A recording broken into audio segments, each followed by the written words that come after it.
여러분 안녕하세요. 다시 만나서 반갑습니다. 오랫동안 사람들은 일본을 두고 이런 말을 반복해 왔습니다.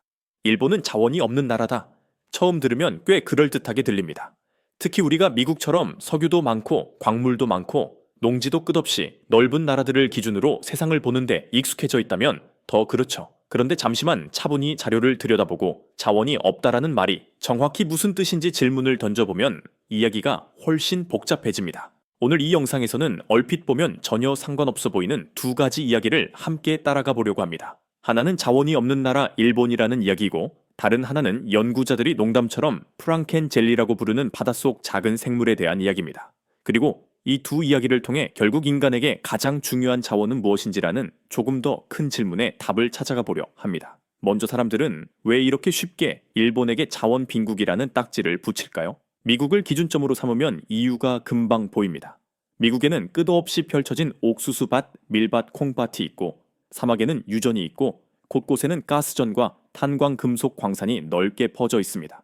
이런 시각에서 보면 좁고 인구 밀도가 높으며 석유와 가스도 거의 없고 농지 면적도 제한적인 일본은 자원이 약한 나라로 보이기 쉽습니다. 하지만 그것은 전체 그림 중 아주 일부일 뿐입니다.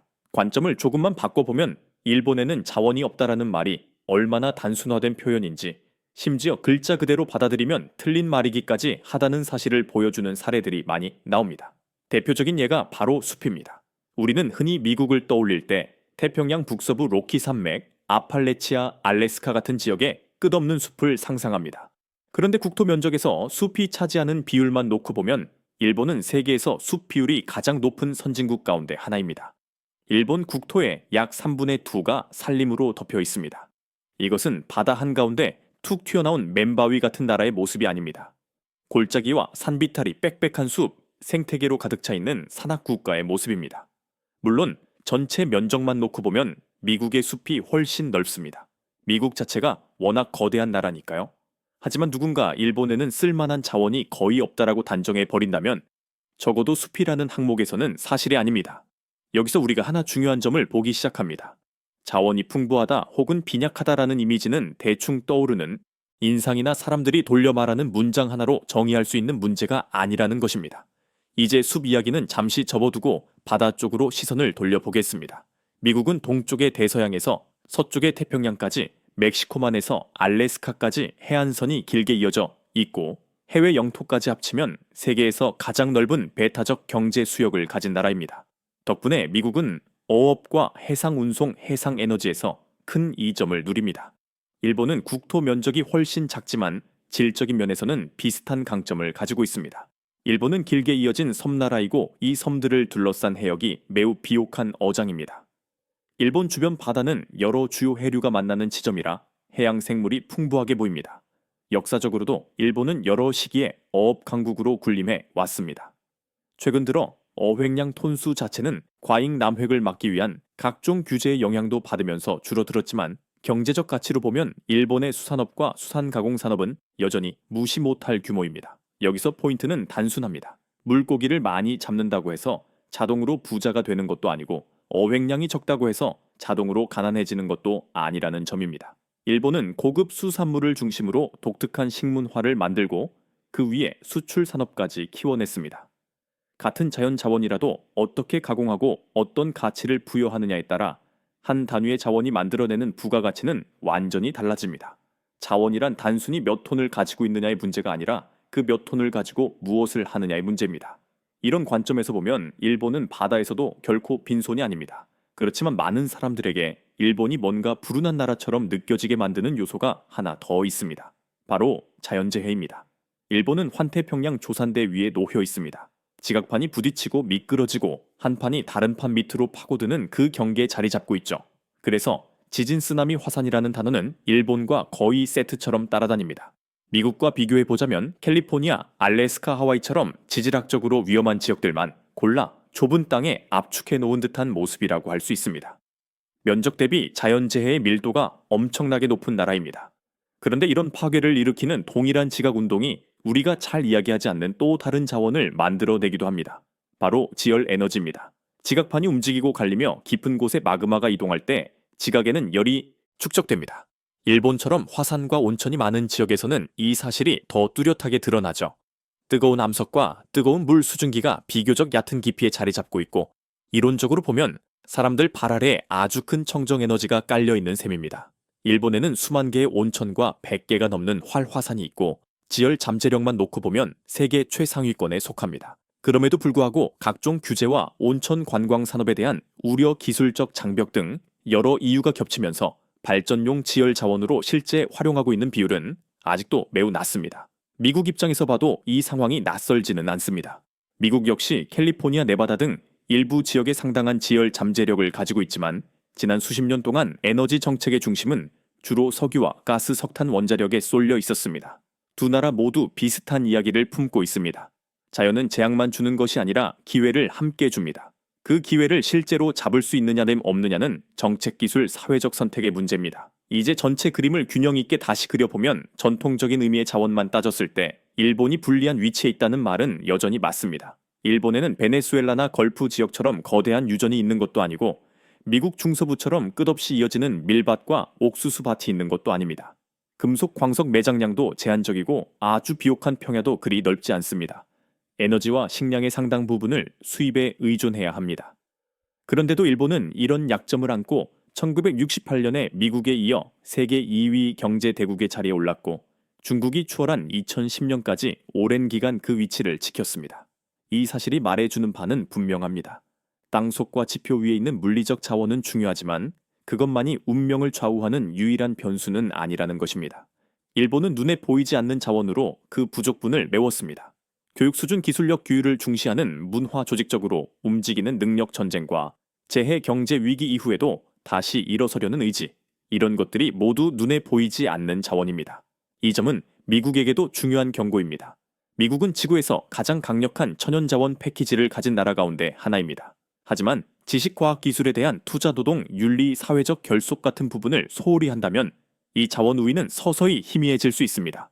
일본은 자원이 부족하다고 해서 반드시 성과까지 부족해지는 것은 아니라는 사실을 보여주는 살아있는 사례입니다. 이쯤에서 국가 단위의 이야기에서 잠시 벗어나 훨씬 작은 무대로 내려가 보겠습니다. 무대는 미국 동해안 바닷속 심해입니다. 얼핏 보면 경제나 국가 발전과는 아무 관련이 없어 보이는 한 생물이 전혀 다른 종류의 자원, 즉 지식이라는 자원에 대한 창을 열어줍니다. 미국 매사추세츠 주에 있는 우주홀 해양연구소에서 해양생물학자들은 몸 구조가 워낙 기묘해서 프랑켄젤리라는 별명을 붙인 비테파리 한 마리를 발견했습니다. 비테파리는 해파리와 비슷한 무리의 동물로 투명한 몸을 가지고 있고, 머리카락처럼 가는 선모가 여러 줄 나 있어 이 선모를 빗살처럼 움직이며 헤엄칩니다. 그런데 이 개체가 특이한 점은 몸에 소화기관이 2개 있고 배출구도 2개 있는 등 2개의 몸이 하나로 합쳐진 흔적을 가지고 있다는 점이었습니다. 연구진이 고해상도 영상 장비로 자세히 관찰해 보니 이 생물은 원래부터 그런 구조로 태어난 것이 아니라 부상당한 2마리의 비테파리가 서로 달라붙은 뒤 천천히 하나로 융합된 상태라는 사실이 드러났습니다. 신경계가 서로 연결되어 한쪽을 자극하면 양쪽이 동시에 반응했고, 한쪽 입으로 들어간 먹이가 2 소화기관에 함께 나누어졌습니다. 완전히 별개의 개체 2마리가 한 몸처럼 기능하는 통합 수준에 도달한 것입니다. 이는 과거 1930년대에 같은 연구소에서 진행되었던 실험들을 떠올리게 합니다. 당시 연구자들은 서로 다른 비테파리의 몸 일부를 잘라 붙여보면서 신경계와 조직이 어떻게 재구성되는지를 연구했습니다. 인간의 입장에서 이런 이야기를 들으면 금방 공포 영화 같은 상상이 떠오르지만, 바다 생물에게는 이런 현상이 드물게나마 실제로 일어나고 있고, 그 덕분에 살아있는 몸이 내 몸과 남의 몸을 어떻게 구분하는지 더 깊이 이해할 수 있는 기회를 주는 셈입니다. 이게 왜 중요할까요? 이 이야기는 현대의학의 핵심 과제 가운데 하나인 장기 이식 문제와 바로 연결되기 때문입니다. 오늘날 과학이 엄청나게 발전했다고 해도 장기 이식에는 여전히 큰 장벽이 있습니다. 인간의 몸에는 면역 체계가 있어서 늘 순찰을 돌며 이질적인 존재를 찾아내 제거합니다. 새로운 신장이나 간, 심장을 이식하면 면역 체계는 그것을 이방인으로 인식하는 경향이 있습니다. 제대로 조절하지 않으면 이식된 장기를 공격해 망가뜨립니다. 그래서 장기 이식 환자들은 강력한 면역 억제제를 오랫동안 복용해야 하고, 그에 따른 부작용도 감수해야 합니다.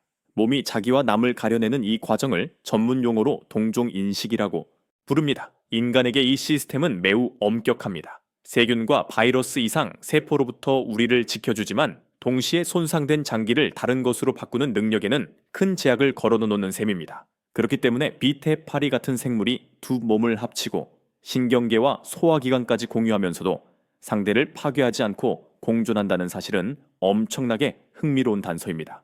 나와 남을 구분하는 문제를 인간과 전혀 다른 방식으로 처리하는 생물학적 전략이 존재한다는 뜻이니까요. 아직 우리는 그 전략을 온전히 이해하지 못하고 있을 뿐입니다. 언젠가 인간이 이런 동물들처럼 이질 조직을 유연하게 받아들이는 수준으로 면역 체계를 정교하게 조절할 수 있게 된다면 장기 이식의 시대는 완전히 새로운 단계로 들어갈 수 있습니다. 적합한 공여자를 찾는 과정이 훨씬 덜 고통스러워지고 이식할 수 있는 조직과 장기의 종류도 크게 늘어날 수 있습니다. 그 결과 매년 수많은 생명을 구할 수 있겠죠. 자원이 없는 나라 일본 이야기에서 미국 동해안 심해의 작은 프랑켄 젤리 이야기로 이어지는 이 긴 여정에는 공통된 메시지가 하나 숨어 있습니다. 우리가 말하는 자원이란 숲, 바다, 광석, 석유, 토지에만 있는 것이 아니라는 점입니다. 남들이 대수롭지 않게 넘기는 곳에서 가치를 찾아내는 능력, 불리한 조건을 유리한 조건으로 바꾸는 힘 낯선 현상을 과학적 지식으로 전환하는 습관, 이런 것들도 모두 자원입니다. 일본은 석유도 적고 농지도 적은 나라가 사람과 기술 사회 조직에 진지하게 투자하면 여전히 강력한 경제를 만들 수 있다는 사실을 보여줍니다. 프랑켄 젤리의 이야기는 바다 및 어둠 속에 숨어있는 이름 없는 생물조차 미래의 의학혁명을 향한 단서를 품고 있을 수 있다는 사실을 보여줍니다. 결국 인류가 가진 가장 큰 자원은 땅속이나 바다 밑이 아니라 우리 자신의 머릿속과 호기심에 있습니다. 당연해 보이는 말과 통념을 한 번 더 의심하고 세상을 조금 더 가까이 들여다보려 할 때 숨어있던 지식의 광산들이 새롭게 모습을 드러냅니다. 그리고 어쩌면 이것이야말로 쓰면 쓸수록 고갈되는 석유나 광물과 달리 쓰면 쓸수록 오히려 더 커지는 유일한 자원일지도 모릅니다.